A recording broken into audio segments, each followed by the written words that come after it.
My name's Jac Carlson. I'm 36 years old, a queer trans person. I'm a teacher at Central High School in Omaha, Nebraska. That's about it. When did you transition? So I started my transition in the year 2011. I am of the opinion, not every trans person is, but I am, that you never really end your transition. So for me, I think that I will always be transitioning. I don't think there's an end point. So my transition began physically at the end of May of 2011. Mentally, probably years before that. At what point were you conscious of the fact that you needed to transition? I knew that I needed to have chest surgery. I needed to have top surgery, is what most trans men or trans guys or trans masculine people call it. I knew that in probably 2010. I just didn't know how to do it because I was teaching Taekwondo at the time still. And Taekwondo is so gendered. Everything's ma'am and sir. Everything's very traditional. And I was very worried about how a transition would affect that. And at the time, I was still very scared about just transitioning fully to from female to male. And if I could, I would just have transitioned from female to Jack. That would still be my ideal, is just be gender neutral, but our society is not gender neutral, so it's not an option. And it definitely wasn't an option in Taekwondo, so I didn't know what to do. The thing that opened the doors for me to be able to get chest surgery and to transition was at the end of 2010, I started having really bad back pain and found out that I had herniated my L5S1 disc in my back and required surgery. And I figured that my surgery would be over spring break because I was teaching. And so if it was up to me, I would have waited until spring break. But because of the universe and other things stepping in, I had to have emergency back surgery at the end of January. That made it so that insurance was then, I met my out-of-pocket and deductible for the year. I couldn't do Taekwondo anymore. So I was like, well, I might as well look into chest surgery and see what I can do and go from there. Were you worried about transitioning because of the Taekwondo community? Were you worried about being reaccepted into that community if you transitioned? Definitely. That community is a very conservative community, and was very important to me, like a second family. My instructor, Master Sanders, I still call every Father's Day to wish him Happy Father's Day because he's more like a father to me than my actual father. I started Taekwondo when I was 14. I had back surgery when I was 24. And he was there for my back surgery. We called him to tell him that I was having emergency back surgery, and he canceled classes for the rest of the night. He almost made it right before I was rolled into surgery, but my mom asked him to stop and get her a coffee from McDonald's. And so he missed me getting rolled into surgery, but he was there when I was out of surgery, and my dad wasn't. So yeah, it was really important to me that I would still be accepted in that community. Were there other supportive members of the Taekwondo community, or if you shared that information with them? No, not who were still at my age or anything like that. I had friends who I had made through Taekwondo who I still talked to but weren't still involved, who would have been supportive. But at that time, I wasn't even telling people yet.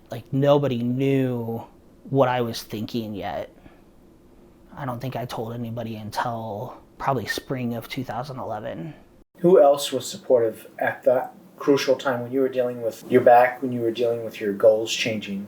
So at Central, there were 3 people who I talk to often. That's Christy Flaherty calling, CFC, Dr. CFC now.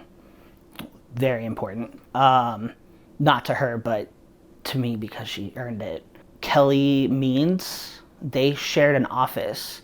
I talked to Christy a lot, and Kelly kind of got folded into it.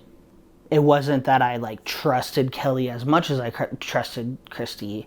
It was just that Kelly was there and seemed supportive, and so she just got folded into the conversation and was very supportive. And then a counselor, Ron Moore. Those 3 were ones who I talked to often. And then you started that year.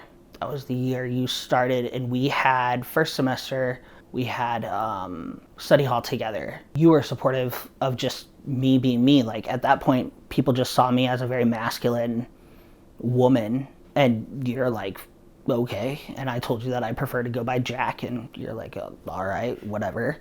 Second semester, you had to teach another class. I didn't want to work with somebody else in study hall, so I just quit teaching study hall.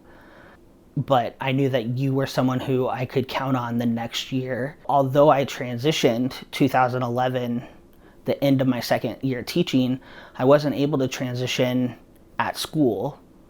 So my third year teaching, I still was supposed to be Miss Carlson and all of that, because our union or association wouldn't represent me legally until I was tenured, which is at the end of your third year. So I had to wait, although I had already had chest surgery, a hysterectomy, and started testosterone, I had to wait until the end of that third year. And I had transitioned everywhere outside of school. Like everyone else knew me as Jack He. And at Central, that was like its own little weird sphere of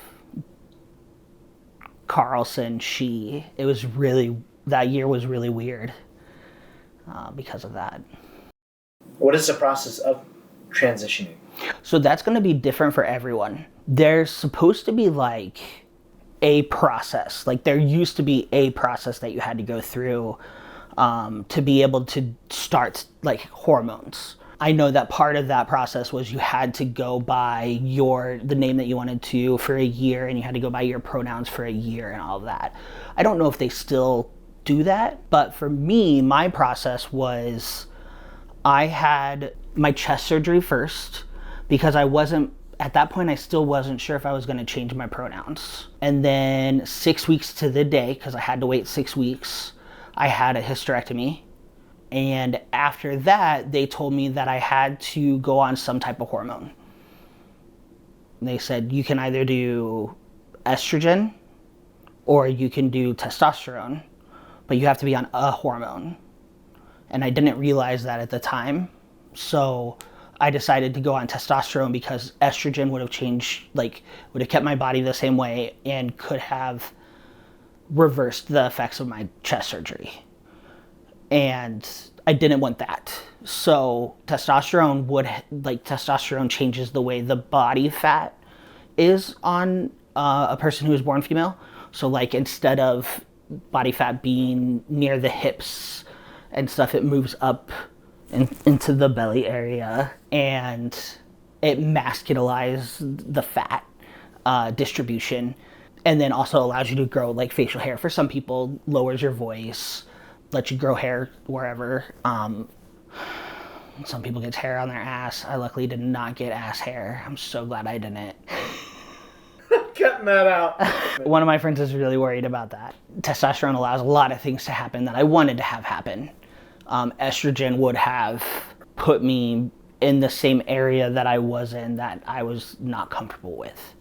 So I started testosterone September 1st of 2011. And my students were very concerned about me that year because testosterone lowers your voice. So for like 6 months, you sound like you have a cold. And so they were just like, are you sick? I'm like, nope, not sick. Nope, I'm fine. Because again, I wasn't allowed to tell them that I'm transitioning because I didn't have the legal representation behind me. So I was stuck in this weird spot where I'm just like, I can't tell you what's going on. So that's how that happened. My pronouns changed in between my hysterectomy and when I started testosterone. That's when I decided to change my pronouns. If I had, like, if the world was perfect, I would have gone with non-binary pronouns, like gender neutral ones like Z, Zim, Zer. But those pronouns are the hardest pronouns in the world. And 12 years ago, those were barely heard of. And I didn't want to put my students through that. I was worried enough about transitioning as a teacher because I was the first teacher to transition in the Midwest as an out person, like be out as a trans person in the Midwest that I could find.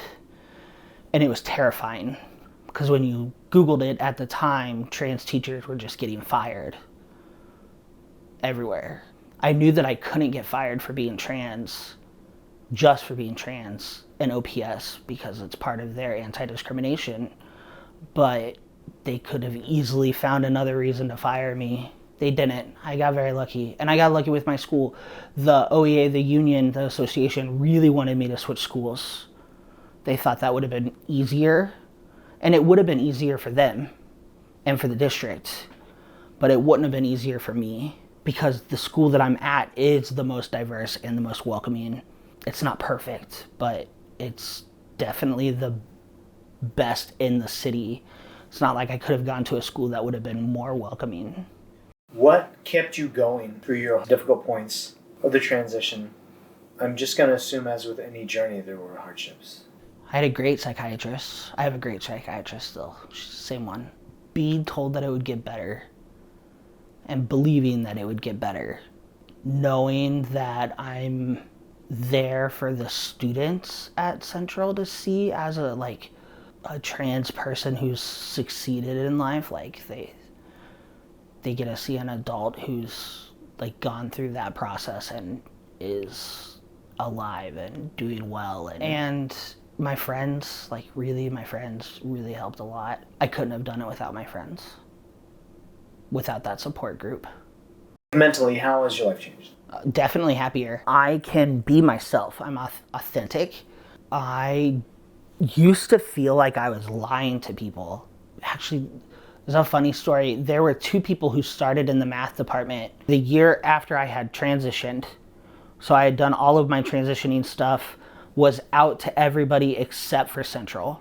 They had started Molly Jensen and Brianna Pinkush. So Molly and Bree, they were doing like a year of student teaching kind of things, and they never called me she, and hardly anybody ever called me Miss Carlson. I always went by Carlson, but they never used she. And later on I asked, why? Bree didn't answer it. Molly just went, you were not a girl. We knew, there's no way. And then Bree said, we could just tell something was going on, and you just either weren't ready to talk about it or you couldn't talk about it.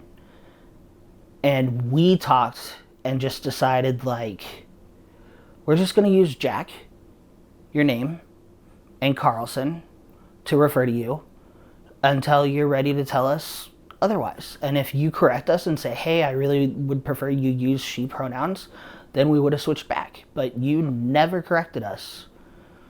And that really, it meant a lot that someone was like, yeah, we could tell that you were not being your authentic self. After transitioning, that's one thing that I feel is being, honoring your truth is something that one of my friends says a lot. So I hope that I do that most days, if not every day. And gender's hard. When it comes to gender, everybody thinks that it's just one thing or another, but when you're trans, for some trans people it is one or the other, but for me, I don't think of myself as a man. I've always just thought of myself as Jac, this guy. not a man, not a boy, just Jack. I think some of that confuses people too. Oh, it's very confusing. It's really hard for people because we've been taught our whole lives that it's girl, woman, boy, man, and nothing in between, and nothing outside. There's people who identify in between, there's people who identify as neither, and that's really hard for society because we're just now getting to the point where we're teaching about that, and it's getting a lot of pushback. My hope is that it changes. Like, my deep hope is that it changes because kids are going to continue to die. The suicidality for trans people is 49%. Attempt suicide of people who identify as trans. The life expectancy, the last time I checked, I hope that it's higher. The last time I checked, but the lifetime expectancy was 29 years old for a trans person. And that's because of suicide and because of murder. The murder rate for a trans person was 1 in 7 trans people will be murdered. It's something like 1 in 3 or 1 in 4 trans people of color will be murdered. I've never compared it to, like, scaled back and looked at what's the murder versus rate? homosexuality. Oh, Like I don't know that. Like in the past, was it similar? I don't know. I mean, with homosexuality, it was easier to hide, I think. For a lot of trans people, they can't hide that they're trans. Some can, very easily. Like, I got very good genes that allows me to hide. If I never wanted to tell anybody I was trans, I would never have to. And I could live my life stealth forever. That's the term that the trans community uses to say that you're not out. You're just living kind of in the closet. A lot of people call passing. I don't like that term, but that's what it is that you're passing. And just especially trans feminine people don't have the ability to pass as well because estrogen doesn't allow your voice to go up. Once your voice is lowered, your voice is low. You have to do voice lessons to learn how to get your voice up high usually. And like, masculinization of the body requires a lot of surgery and things like that to feminize it. So trans feminine people have a lot more hurdles. And then there's people who are transgender who never want to do hormones or surgery and stuff like that, and so they're never gonna pass as society wants them to pass. It's just sad that, I mean, I hope it's gonna get better. My expectation is, yes, it gets better. I would like it to get better in like 2 years, but I think it's gonna take at least a decade. There's a lot of things from the 90s that were problematic in early 2000s. I was subbing for someone's class who had an early 2000, like 2005, 2006 TV show, like a family sitcom kind of show that they were showing, and it had some trans jokes like that were inappropriate. That, I mean, and it's like, geez, like, one, why are you showing this in your class? But they probably didn't notice. Hopefully it's not that they didn't care. It's probably just that they didn't notice. And two, in 2005, it wasn't seen as problematic. The thing that really bothers me about Hollywood right now with trans stuff is that they're using cisgender people, cisgender meaning people who are born the gender they identify with.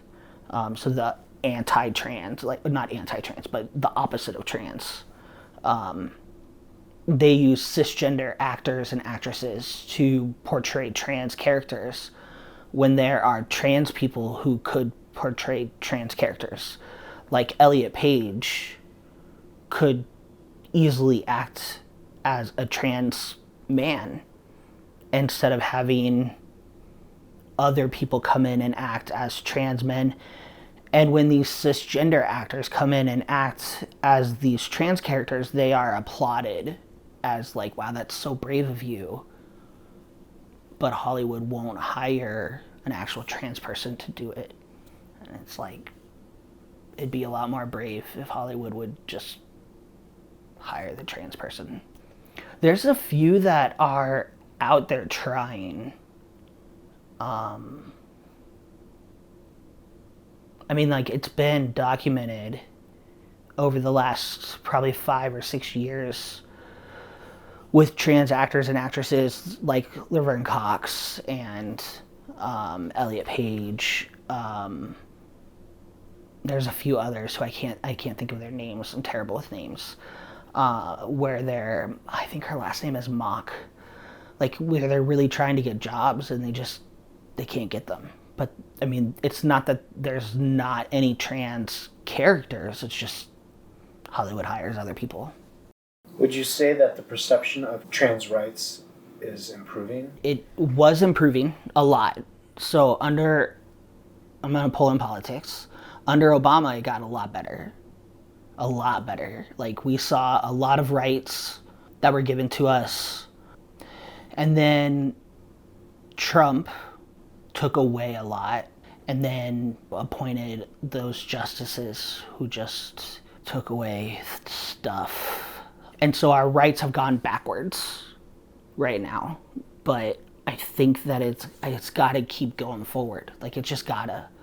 Right now, there is so much anti-trans politics. So much. Like, in Nebraska, we just passed anti-trans legislation against children getting trans care. Our next legislation session will have because we were supposed to do the other anti-trans legislation, which is against children being able to play on sports teams. It's all one bill. It's trans kids playing on the sports team that identify with that matches their identity. Use the restroom that matches with their identity. And there's a third component of it that I can't think of right now. But it affects schools a lot. We, as a math team last year, met for lunch. A lot of us did, because we all had the same lunch. One of the math teachers was like, I really don't think that trans women should play on women's teams. And pulled in all of because their bodies are different and blah, blah, blah, blah, blah, blah. And there were about 3 of us who were like, does it matter? Like, does it actually matter that much? The sports, do they matter that much? Because it's kids dying. Like, kids dying. Literally kids dying. And she couldn't get over the fact that but that person might win. And it doesn't seem fair. That person might die. And technically, if they're allowed to go on, like, if we allow them to go on hormone blockers, which we can't now in Nebraska, but if we did, then they're not getting testosterone. So they're not going to have an unfair advantage. But they might win. It might be unfair. And it just, every time she came back to it, I was in the room and I'm just like, you are literally talking to a trans person right now. How do you, one, not see like I'm going to get offended as a trans person, and 2, not see the fact that like kids are going to be hurt by this. Even if the rate of deaths don't go up, let's just say by some miracle our rate of deaths doesn't go up, kids will be hurt. How can you be okay with kids hurting? I don't get it. I had to leave the room. I let the other 2 people take up the mantle, which is what should be happening. Like, it shouldn't always be the LGBTQ people. It shouldn't always be trans people who are fighting for trans rights. We need our allies because we're fucking tired. We can't always do it. It's just like with racial rights, there's no way that people of color could have gotten all of their rights in the civil rights era. Not that they have all of their rights now, let's just pretend they do. But during that era, like if they didn't have white allies behind the scenes or walking with them during their marches, there's no way they would have gotten everything that they did law-wise. And now as we're working for anti-racism, you need white people to do anti-racism work. Otherwise, you're just going to have a bunch of people of color working for it and then racist white people. So we need allies, and that's one hard thing to really push on people. What is to be done by those who support trans rights and trans folk? I think voting, if you are of age to vote, research, obviously, like research who you're voting for, and vote in all of the elections, not just the presidential elections, because school boards matter and your state legislation matters, Congress, and I mean the amount of people who don't realize that the Senate and Congress matter is amazing to me. But yeah, you're like those every 2-year votes, those matter too. So that's really important. And then making those phone calls or emails or like that, what I think of as the legwork of politics. When that vote was going through for the anti-trans legislation for the kids getting trans care, which by the way, a lot of states are now doing the exact same law for adults. A few states have passed it already, where they've adults can't get access to trans care. So like that means that I wouldn't be able to have testosterone, or I wouldn't have been able to transition, and I'm an adult. Like, who can tell me what to do with my body? Obviously the government, but yeah. So my hope is that Nebraska doesn't pick up that bill next year, but I've heard some rumblings that they're thinking about it. So, but during that legislation session, making the phone calls to all of the state senators, not just the ones who are in your district. So like Michaela Kavanaugh is in my district and she was against this bill. So I called her, of course, and was like, thank you for being against it. Thank you for working your butt off, doing everything that you're doing. But then also calling all of the other senators and telling them like, hey, if you vote for this, you're gonna hurt kids. Telling them the statistics that I knew, telling them what I saw, and just like making sure you're there for the trans folk in your life. Like, and if you don't know any trans people, like maybe try and meet some. Try and, I don't know, go to a Pride event. They happen in June and July almost every year in your state. So going to Pride and supporting Pride is always a good idea. You do not have to buy rainbow stuff from corporations to support Pride. That's usually just so that corporations make money from Pride. They don't usually use that money to do anything with. For example, my shirt I bought from a store on Etsy that uses 10% of the profits for a trans organization, so you can support organizations. What about those who may be transitioning? Words of advice.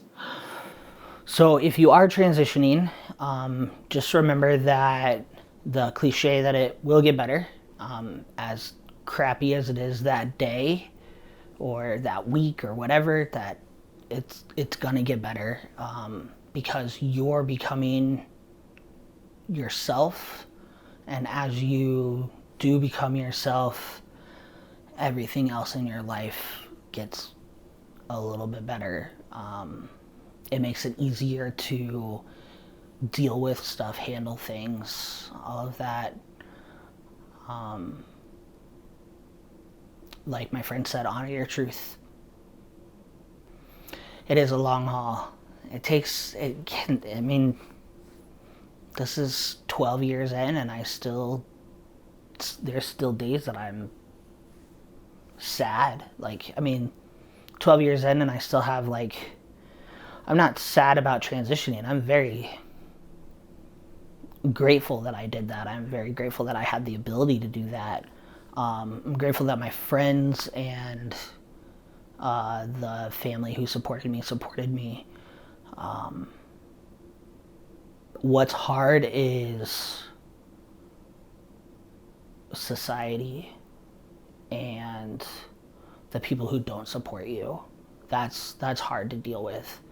So finding your support system is really important, because there's gonna be days that are hard, and when you get to those days, you need someone to talk to.